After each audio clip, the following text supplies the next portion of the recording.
This week's episode was brought to you by Alexandria, Eric Perez, Trong Nguyen Dewey, Brooke Miller, Alexis Garibay, and Severed Soul. Thank you, Alexandria, Eric Perez, Trong Nguyen Dewey, Brooke Miller, Alex Garibay, and Severed Soul. It's with the generous support of listeners like you that we here at The Whole Rabbit continue to hone our paranoid radar for esoteric symbolism hidden in plain sight, unmolested by corporate sponsorship, advertiser revenue, or extranational influence enforced by mutual implication, blackmail, and the worship of deities too difficult to pronounce, with rituals too horrible to imagine. If you'd like to help us decode the hidden meaning behind the various flavors of Mountain Dew, or just hear the extended second half of this episode in particular, then please visit www.patreon.com/thewholerabbit, where your monthly donation of just $5 will not only get you the entirety of this episode in its extended format, but every single one of our extended full-length uncensored episodes, which would take you a very long time to binge, and hopefully a lifetime to follow up on. You know, for good or for bad. But not only that, I'll send you a 5x5 high-quality vinyl sticker of our Big Bunny Baphomet cover art at no additional cost, even if it takes 2 to 37 weeks to arrive, because we actually do send them from a secret base on the moon, and each one requires a stack of paperwork about 4 inches thick to get approval from the Department of Subterfuge, so it goes undetected by the Archons, who rule the surface, subsurface, and immediate area above the Earth. But not only that, you'll get instantaneous access to our Discord server, where the Central Command directs operations real-time and talks about cats and cat-related lingo. If you're looking for the best deal of tarot readings on the whole internet, you can check out our $20 a month tier, where I can read your cards just once every moon cycle and tell you how to dominate the workforce and defeat your enemies. Just kidding. It's not usually that, but sometimes it is. In this week's episode, we invite Tim over for coffee, whip out the Edgar Cayce Companion guide, and wax philosophic from the back of our moving truck as we explore the words, prophecies, and metaphysics of America's greatest and most well-documented psychic. In this first half of the episode, which you're listening to for free, we explore the caveats of whether or not one should engage in communication with spirits, how exactly that works, and if you do it, how to do it safely. We were surprised to learn that Casey's advice aligns well with esoteric practice, and we pause briefly to read from the Bardo Thodol, one of our favorite things to do on the show. Leading to the extended edition of the show, the conversation shifts to the idea of what it means to have a spirit, what exactly spirit is in the first place, and how it differs from the soul, because they're not the same if you're a nerd about such things like we are. So grab a fistful of coffee, sip deeply, buckle up, thank you, and enjoy the show.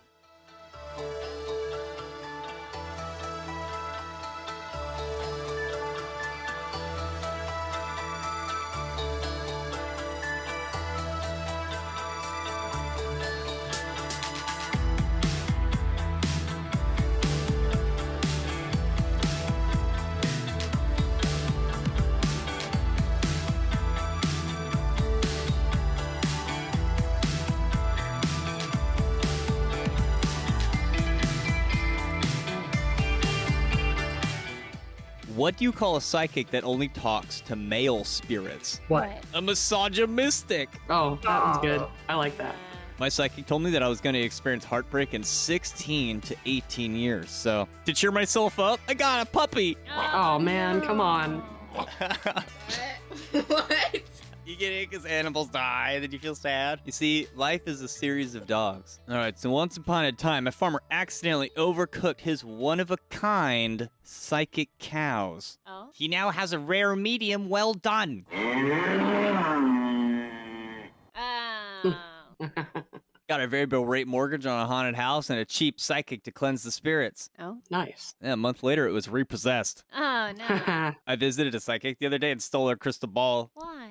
Oh, yeah? Yeah, she should have seen it coming. Bitch. I mean,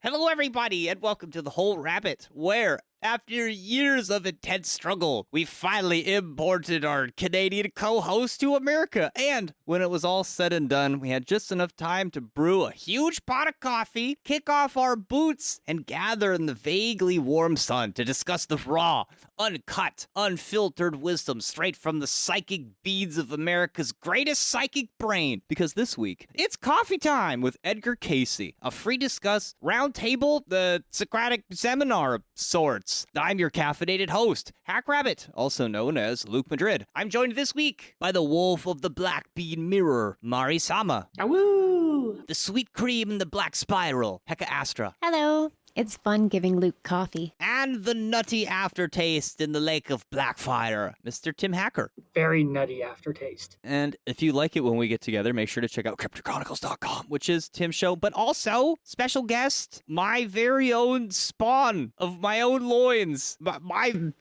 kiddo. What do we call you? The Rizzler. No, that's an actual kid. Is it? Yes. That's you. He's like an 8-year-old. Is he the one that goes like, boom? That guy? The Adolf one who gives the Rizzler? boom. The eye and the triangle. 6, 7. Thank you for hanging in there with us, dear audience. Since the last time you've heard our voices, we've pretty much been doing nothing but getting Heka Astra physically to America as part of her legal immigration process to become an American. And honestly, I didn't have time to write an episode. So we just got really caffeinated and whipped out the big companion book and slapped this together so fast my fingers still hurt.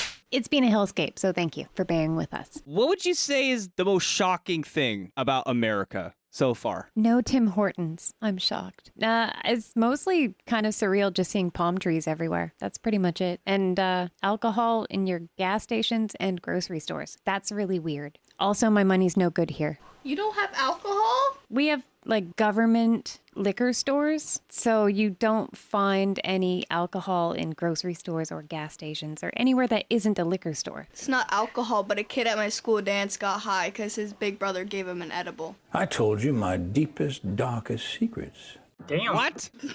You know that happens in Canada too. Yeah, I just needed to point it out. There's no drugs in Canada. Only legal ones, and they're all legal, so, you know. Oh, shit. All right, so take a sip of coffee because we're picking off where we left off last time, which is right at the deep end. So, as we learned in our last conversation, according to the higher spiritual forces which possess the unconscious turn of the century spiritual channel Edgar Cayce, the human soul is, as many occultists claim, a spark which shares a special unity with God's soul, which, even in our crude material circumstances, can be seen as spiritually elevated, even above the angels. The psychic dimension, he explains, is where the spiritual, the part of us that's at unity with God, and the material, the part that encompasses the individual self, cross the boundary between each other. With this very basic framework of ideas as our foundation, we now launch into the matter of whether or not we have any business speaking with spirits. Okay, so how do you personally feel about that, co-host? How do you feel about speaking with spirits? Because if you ask most people, they'll tell you, don't do it, never do it. And if they're religious, that's doubly so. Because all spirits are deceptive spirits set forth by Satan to deceive you off of the spiritual path. At least that's what some people think. I think that everybody communicates with spirits pretty consistently, whether they realize it or not. Spirit, some people hear it, some people fear it. Especially if they just can't tell the difference between an idea that comes from them and an idea that comes from out of them, Spirit, some people just won't go near it. which most people can't tell. My perspective is kind of that everything is spiritual, so you're always engaging with spirits, whether you recognize it or not. But if you're talking specifically about deceased, disembodied spirits, I think that's a whole other question. Yeah, there's also a big difference between conjuring something into the triangle and something just influencing you in the astral. Well, I think for these folks, there was some anxiety because here you put Edgar Cayce into a trance and then he's able to give you medical information. And so for people of that time, well, one of the initial candidates would be Satan. You'd be like, oh, well, these people are just trying to draw us away from the church, trying to draw us away from Christ. And so they're going to ask that question. And so it becomes, well, an important piece of information to figure out for these early followers of Edgar Cayce. You mean like whether he's speaking as a way of channeling a higher self or a higher consciousness, or if he's just channeling Satan or dead people? For people of that time, it was akin to sorcery. And so the channeled voice that Edgar Cayce's channeling has some splaining to do, right? Like, should they even be doing this? And so one of the questions is directed at the channel like, okay, am I doing this right? So go ahead and read the question, Tim. On March 2nd, whose voice did I hear speak to me? It is the awakening within of the abilities to so associate and so connect and communicate with those influences from without. For he came into the earth that through him man might have access again to the grace and the mercy of those spiritual forces that are the directing ideals of each soul entity. So it sounds like he's saying communicating with spirits is just part and parcel of having a spiritual awakening. And there's a spiritual reality which directs our affairs, and so one can become conscious of it. This sounds pretty encouraging, even sacrilegious, that is, until... Question: how can I discern the helpful entities or forces from those forces that would do me harm? Answer: in each experience, ask that they acknowledge the life, the death, the resurrection of the Jesus, the Christ. They that answer only as in the affirmative, otherwise, quote, get thee behind me, I will have no part with thee. Through his name only will I accept direction, end quote. Okay, so what does that mean? That means, kids, when you're playing with the Ouija board, whoever shows up, you have to say that thing right there. I'm looking at my kid right now. The power of Christ compels you. Listen, this is what the sleeping psychic man said, kiddo. So if you were at a sleepover and you start messing with the Ouija board and something like Zamaliel shows up and you're like, hey, Zamaliel, when is Becky's mom gonna die? And it says Wednesday, at that point, you should probably be like, hey, Gamaliel, do you accept the Lord Jesus Christ as your savior? And if it says no, you tell it to f*** off. Basically. Yeah, whenever there's a guy in a van offering you candy, you take it. No, but seriously, this is a lot like how Tibetan Buddhism is said to have tamed the bone spirits, or how the magicians of the Solomonic tradition, I don't know if you say tamed, but they bound the goetic spirits, right?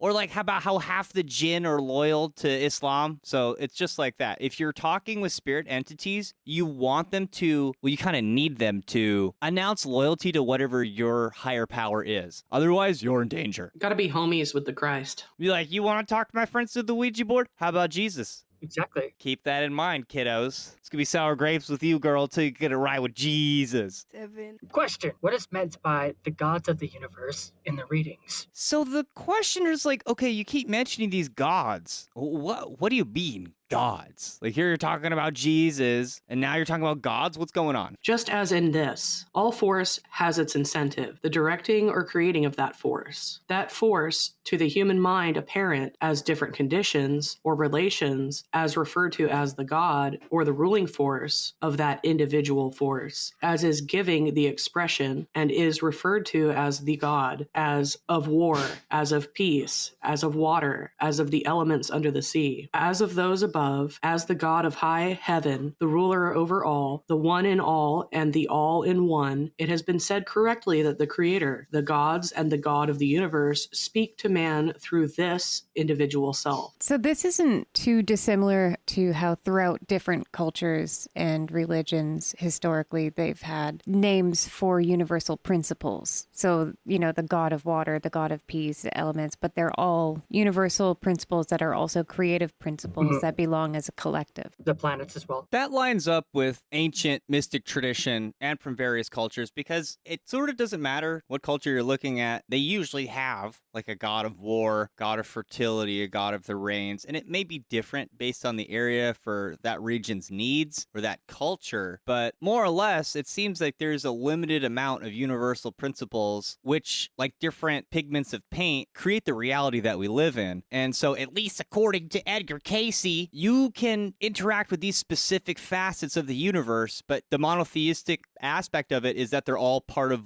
the whole and fueled by an orbit around this concept of the one, or as a hermeticist might say, the all. And also that the all doesn't exist without the division of those characteristics for creative principles. So it's it comes full circle back to the topic of monism and dualism, right? Yeah.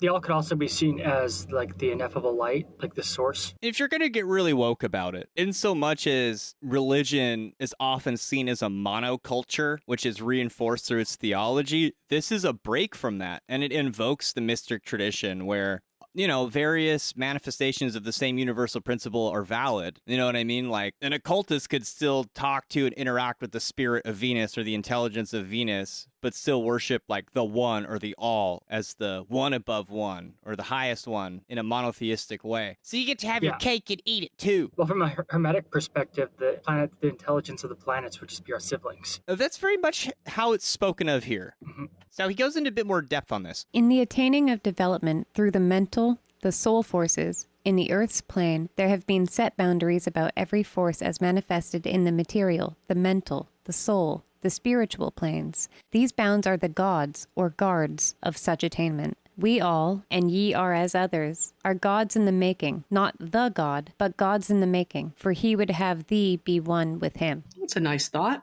Yeah, I like that. So it is like what Tim is saying. It's also Luciferian if you think about it, because it doesn't rule out apotheosis as being like some evil off-limits thing, but it still is embracing of it somehow embraces both Christianity and Luciferianism. Yeah, this is kind of the lines of how I deal, like how you were saying that, the different gods or the different planets are just a subsect of the all. Like, to me, that makes the most sense. Everything is, though. The universal truth. But also this specific part here, the answer, this really gives me the vibes from the Alawite episode we did, how he was talking about you kind of increase the size of your cloud until you become a god. So like, we're basically right now, the human race is like an embryo of a spiritual god being, right? Yeah. And we're along that path. And that some more advanced ones stay to help shepherd. Well, I didn't include these exact quotes in the notes, but as he continues to speak, there's this idea that all of this numinousness is what allows it to be creative. You know what I mean? Like, you have a little bit of this, a little bit of that, and now you can have this novel thing. And part of that is the novelty that is you. And you are growing as a spiritual being and adding to the sum total of spiritual power and resonance in the universe. So you're not God per se, but you are part of God. And by becoming, better, faster, smarter, older, wiser, more experienced, that don't kill me. You're adding to God in some way. Kind of like how everything is a remix. Like, you have the limitlessness to work with, but everything is a different concoction of limitlessness and possibilities. So it's like everything that exists is a remix of God in some way. Mm-hmm. But I'm not a remix. I am God. Damn, son. That was a joke. Were you were you an archetypal god, or were you big G god? I'm the God. I created gingivitis. I think she's leaning towards Luciferianism at this point. Yeah, but if you're God, then I'm God too. Like, we're all God. So, Can I be the god of I'm the trolling? God of trolling. I got banned for a year off Roblox. All I know is we're all Jesus. Amen. Secrets of the universe unlocked. That's it. We figured it out, guys. We should now charge for initiations into our mystical order. I think that would be illegal. If there's butt magic, then LeBron must have the most powerful magic. It's not illegal if it's a donation. Just saying. Yeah, donate to our butt magic club. Which, of course, finally brings us to the topic of spirit communication. Because we've been talking about butts, now I just see Ace Ventura doing the butt talking, being like, spirit communication. Spirit, may I ask you a question? We're so classy. Yeah. Wow. Acting is a form of channeling, you could say. Yeah, totally. Yeah. Or writing, like somebody who writes novels. So when Jim Carrey was spreading his butt cheeks in Ace Ventura, he was channeling a real butt spirit. It could be... he was channeling a bot, god of decay. No, I think that's legit, actually. Yeah? That's like right up there with like clown energy. He does that really well, like fool energy. So it seems like something that like a court jester would do type thing. Since you said Ace Ventura, I thought of a girl at my school that wears an Ace Ventura shirt, and it's a picture of him with this like him bending over, and she got expelled. What? Clowning. She got expelled for having a picture of Ace Ventura's butt on her shirt. That must have been the final straw. Because I remember I got expelled because I set a whole building on fire.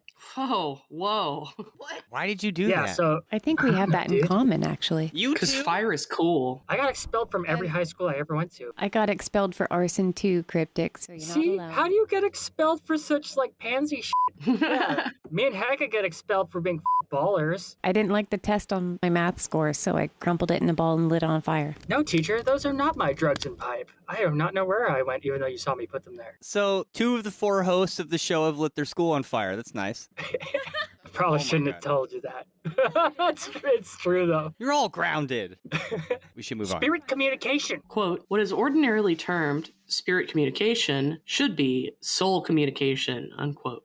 Oh, and we're going to get into the caveats because there's a difference, okay, between spirit and soul. So he's telling us what we normally call spirit communication. Well, we're actually thinking of soul communication. So, just get that right out the gate. But It's an actually moment.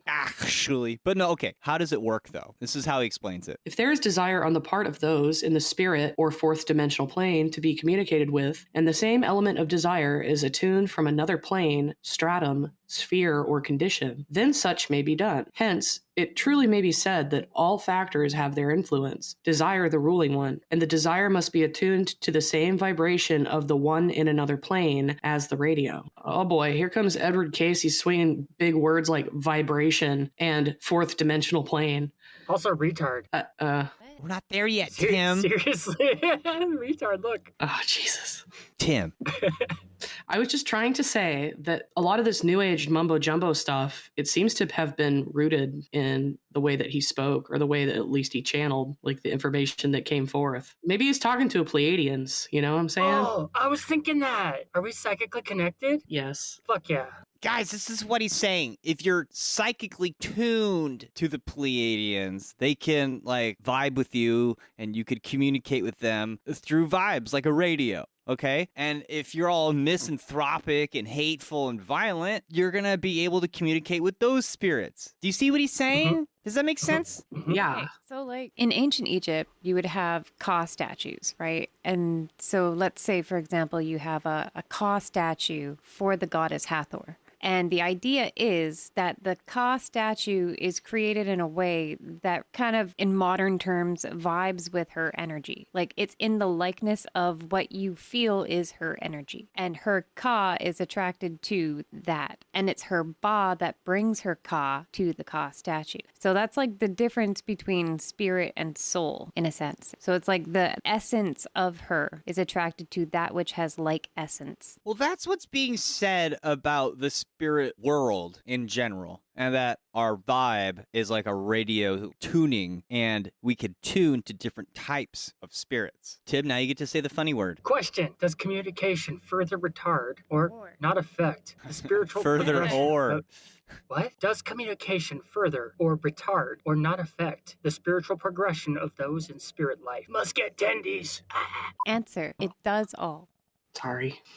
You can say it. It does all. So he's saying sometimes communicating with spirits can be helpful, sometimes they can be unhelpful, or it could just be whatever. Just like real life. Yep. So talking with the spirits is not a catch-all, good or bad. Go figure. I mean, this reminds me of getting on the internet as a kid. It's like the spirits are trying to teach us how to safely use the internet, except it's spirit internet. Yes. Trying to cyber with an angel. I know. Don't give demons your age, sex, location.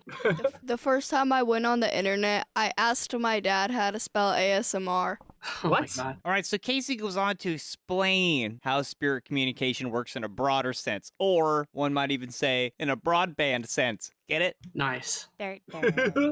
A union of force makes for strength and power. Thus, the This is communion of Hecka. saints. I know, I'm just fucking around. I was doing AMSR. The source says, a union of force makes for strength and power. Thus, the communion of saints means that all who have one purpose, whose thoughts and motivative forces are one, may communicate, whether those in the material plane, in the borderland, or those that may be upon the shores of the other side of life. It's funny because you could tell the people asking the questions were wondering if there was a mechanical apparatus involved in this whole thing. This is that whole thing where it's like you find your tribe through your vibe, right? Like that. And some of them may be dead already, but that's okay because you can still talk. Like if you're Illuminati, you're just going to keep on being born into the elites over and over. It's the only place your karma fits, right? I think it's also like law of attraction stuff before it was like solidified new age shtick. Yeah. Yeah, before the cringe. No, he absolutely is saying that. Like, your vibe is kind of responsible for all of the things in your life and all the stuff you're interacting with. And that's part and parcel to the whole secret religion of the United States, which is New Thought, because regardless of what religion you belong to, you believe and practice New Thought just a little bit. I almost Got that guarantee it. woo-woo. Yep. As within, so without. So it gets interesting with how technical it becomes here. So it's like, okay, we can communicate with spirits, but like, where are they? What are they doing? And Cayce explains it this way. The spirits of all that have passed from the physical plane remain about the plane until their developments carry them onward, or they are in a plane of communication, or remain within this sphere. Any may be communicated with. There are thousands about us here at present. Yeah, you ever drop DMT? It's like you become a part of the universe, the inner workings of it. So is this kind of like souls in limbo, souls that haven't moved on, that kind of idea that he's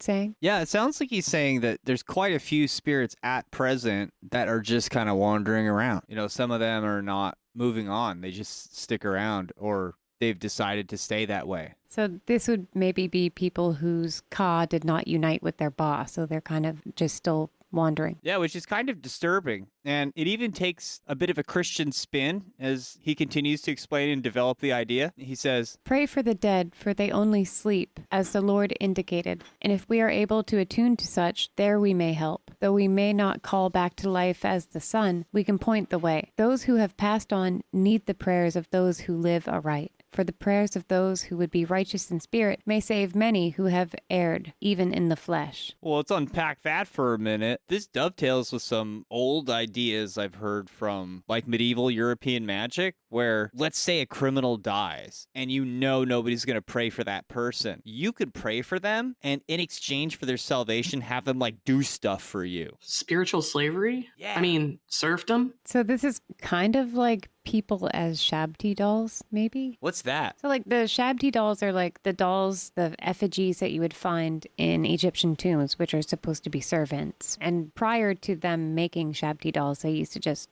use people. And after a while, they stopped, putting actual servants in the tombs with whoever it was they were supposed to serve. You know me. Oh, this is where they always tell you, like in school, where if you were royal and you had a dog and two servants and you died, they would kill They the just dog. shoved and two everyone in there. Yeah, like, oh, you all have to go too. And if they weren't, killed to be put in with you, then they would still be buried with you so they could still serve you, even if they, died before you or after you. So it's like, oh, I need my dog in the afterlife, but who's going to pick up my dog's poop in the afterlife? And so you have to bring the two servants. Yeah. Who will make me coffee in the afterlife? He's a real fancy boy. What if you just eat the poop because it's vitamins in spirit land? That probably means you're just a hungry soul wandering around. What if you're like a vampire? God damn it. There's a spell for that. Yes, because I was going to say, isn't there a spell specifically for that? Yep. There totally is. Explain yourself. You can also become a vampire in the astral by being a cult leader too.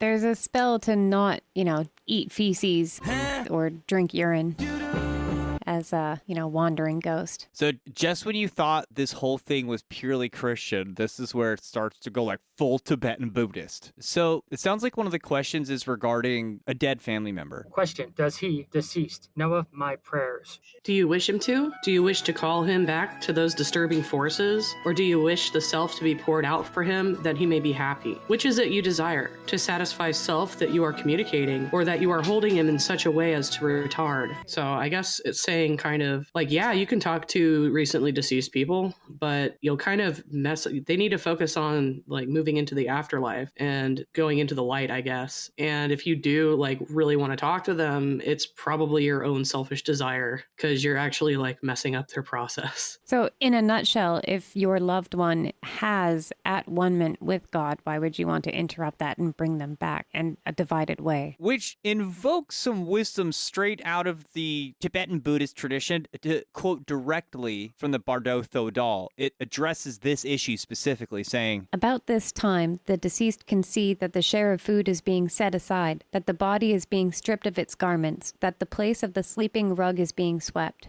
He can hear all the weeping and wailing of his friends and relatives. And although he can see them and hear them calling upon him, they cannot hear him calling upon them. So he goeth away displeased. At that time, sounds, lights, and rays, all three, are experienced. These awe, frighten, and terrify, and cause much fatigue. At this moment, the setting face to face with the Bardo during the experiencing of reality is to be applied. Call the deceased by name, and correctly and distinctly explain to him as follows. O nobly born, listen with full attention, without being distracted. So this section is specifically for somebody who is being distracted by their wailing family and the moaning of the people that have been left behind. Like, hey, person, don't pay attention to that shit.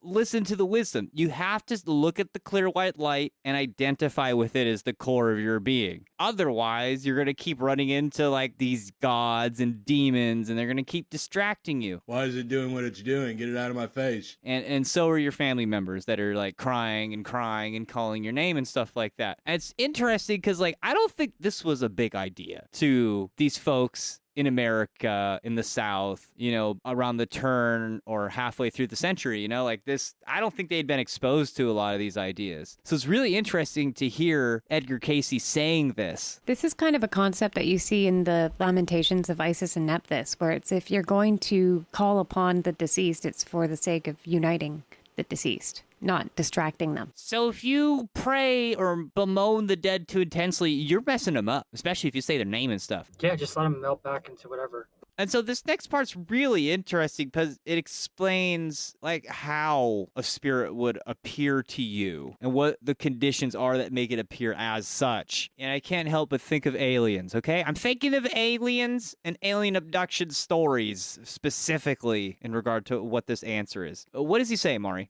When the body or material attunes self to that plane wherein the sensuousness is in obeisance to the laws of physical or material, and the spiritual or astral laws are effective, those of the astral plane may communicate in thought, in power, in form. What form, then, do such bodies assume? The desired form as is built and made by that individual in its experience through the material plane. Oh, that's cool. Because there's a lot of stories of like people seeing family members or friends that have passed on, or if you contact them, like in near-death experiences and stuff, they come to you and they look like they did in the peak of their life. Like, they don't look like an old man who died from Alzheimer's. They look like, you know, a 25-year-old, you know, Navy officer. They don't look like their selves when they died. It's so cool. Or you just get their smell. That could be too. So this would be called the Ankh, Okay. according to ancient Egyptian terms. It's also reminding me of Ghostbusters, like choose the form of the destroyer. You know, it's like the first thing they think of. The Stay Puft Marshmallow Man appears. It's like that. It's like whatever form like will make sense to you, right? So like if you've been praying and praying and praying, it's going to have an angel-y or a Christian-y or a God-themed thing to it. It's not dissimilar from, you know, what you conceptualize as your astral self. So if you can see yourself in your, you know, astral form, that's pretty similar to what your Ankh would be perceived as. Do you got a string or you go stringless? Well, this is a theory I've also heard of UFO and alien contact, and that's why I brought it up ahead of time, because in the 80s, the high tech that people experienced during abductions was how the 80s would have seen high tech. And it kind of works this way all the way back through history, because back in the day when it wasn't the 80s, high tech was like the fairy world, right? And so this is where it's like, okay, maybe the aliens are fairies. It's like, okay, maybe the fairies were never actually fairies. Maybe this is just how it works, that whatever higher intelligence or spirit entity manifests these spacecraft or whatever we want to call them, they manifest based on our own cultural lens of what they should be, or they manifest in a way that's dependent on our own level of spiritual or mental development. I think that's also why you can make a joke saying like it's demons or it's the devil, because it's like the flip side of that would be to dumb it down and say it's like a lower version of the technology or a term for it. Does that make sense? Yeah. Mm-hmm. I'm not just saying this just to be some like podcast guy just to say something. Like if you listen to the accounts of like, let's say Skinwalker Ranch, what do they say? They're like, okay, if you are one of those stoners that's always afraid of the cops, what's going to happen? You're going to go out there to Skinwalker Ranch and you're going to see a pair of blue and red blinking lights approaching you from a dark field. And then next thing you know, it's like, oh, those red and blue lights don't make sense because there's no cops out here. And oh yeah, it's also 5 feet above the tree line. What the heck? Right? Or if you're you're afraid of Satan or demons or whatever, that's how the phenomena appears to you. So this is something that some paranormal investigators have reported in some places, Skinwalker Ranch being the one that I know of. If you don't believe in anything, guess what the most common form that it takes is? An owl. Ooh. Ooh. And if that wasn't abrupt enough, right after this, it turns into an explanation of how the Force works, like as in Star Wars. What? Yes. When force is taken, what is the impelling force such as is seen in the movement of material objects? Such impelling forces, we find, are the combination of that in the individual receiving and in the abilities of the individual so communicating. That is, we find that in the various experiences of individuals, levitation or objects that are of material nature are moved about by the active principle of the individual through whom such manifestations are being made, and not by spirit action or soul action, yet controlled by that cosmic consciousness. Don't leave that out, see? What? What does that even mean, bro? Ba with the ba. Explain yourself. Seriously. Egyptian pun. Okay, this is what it sounds like he's saying. Like, if you can levitate objects, it's not because you got a ghost to do it for you, or you got a djinn to do it for you, which is sometimes how it is explained in some cultures. You are using the same active principle which animates your body to move an object outside of yourself. Supposedly. Oh, of course. Why didn't I think of that? Oh, like how in the Matrix, when Neo is like bending the spoon or some shit, or like dodging the bullets, he's manipulating the entire computer program, not just the bullet. So this is just like Edgar Cayce's channeling of the source saying there is no spoon. Yes. Yeah. This is where it comes from. Like, Oh. Wow. He really underlies like pretty much all modern New Age stuff. Yeah, New Thought, especially, like what Rabbit King said. And yeah, even in Star Wars, like they talk about the Force is like a cosmic, all-encompassing type of force. Yeah, it's basically the all. It's not like, like a ghost moving something. Well, you All is know one me. Anyway, so when you're moving something exterior to yourself, you're actually just moving a part of yourself. well, that's what Aleister Crowley would also say. Yes, that is true. Well, I'm always guilty of bringing up Star Wars, but I mean, this is partly to blame for why we have Star Wars, and it aligns pretty well with what's in the films, and that is you do have the ability to communicate spiritually, sometimes to even dead masters of the past. That is, unless you're holding them down, right? Okay, so anyone who's seen Doctor Sleep, we see that transaction happen where the protagonist's mentor or teacher, the one that he met back at the hotel, is like, dude, I'm moving on to like higher spiritual worlds, like dreams within dreams that are like so far removed from this plane that like this is going to be my last visit. And it's also explained this way in the Hindu tradition, where like at some point Yogananda is going to have to accept the fact that Sri Yukteswar is going to like ascend to the abstract realm and stop having even like an astral body. Like, so. Well, you know what George Lucas said about the Force, though, what inspired it, right? It was originally the Tao was incredibly inspiring towards him when he created the idea of Force. You know what the Tao is, obviously. Well, well, do I, right? Like, if I told you, it wouldn't be the Tao, would it?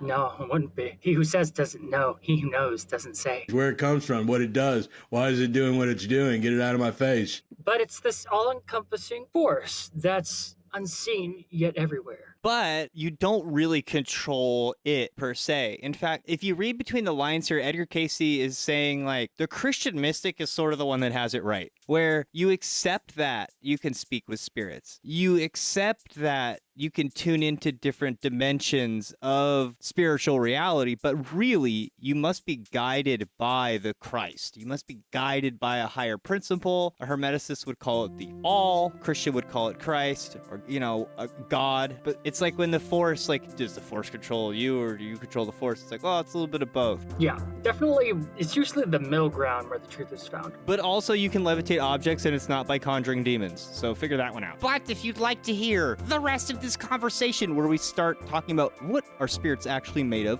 and most especially, what is the difference between the spirit and the soul? It's actually kind of a big deal, and it reflects the mystic tradition pretty well. And it's something for you to scream about with your philosophic friends. Maestro!